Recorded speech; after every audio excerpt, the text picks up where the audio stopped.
Happy marriages. So wife దగ్గర husband అవ్వాలి అనుకుంటున్నావంటే age వచ్చేస్తే అవ్వవు, రైట్? మంచి హస్బెండ్గా ఉండలేవు. లేకపోతే జాబ్ వచ్చేసింది, I can feed my family అంటే that doesn't mean you are ready. You should know how to treat your wife. You should know how to take care of her. You should be a responsible person. You should know how to balance. కొంతమంది పెళ్ళైనా they are always behind the mother. Wife అంటే ఆమెను ఏదో ఒక edition in the family లాగా చూస్తారు తప్ప పక్కన పడేస్తారు. అలాంటి మ్యారేజెస్ కూడా చాలా అన్హ్యాపీ మ్యారేజెస్. సో వైఫ్ దగ్గరికి వస్తే అమ్మ వాళ్ళు ఏదో చూసారు, ఎవరికో మనం నచ్చాము అంటే that doesn't mean we are ready for marriage. You should know how to take care of the family.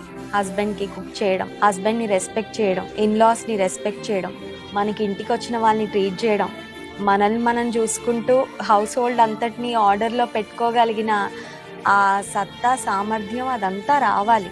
Only then you can become, you can be a good wife. Husband అవ్వాలి అనుకుంటున్నావంటే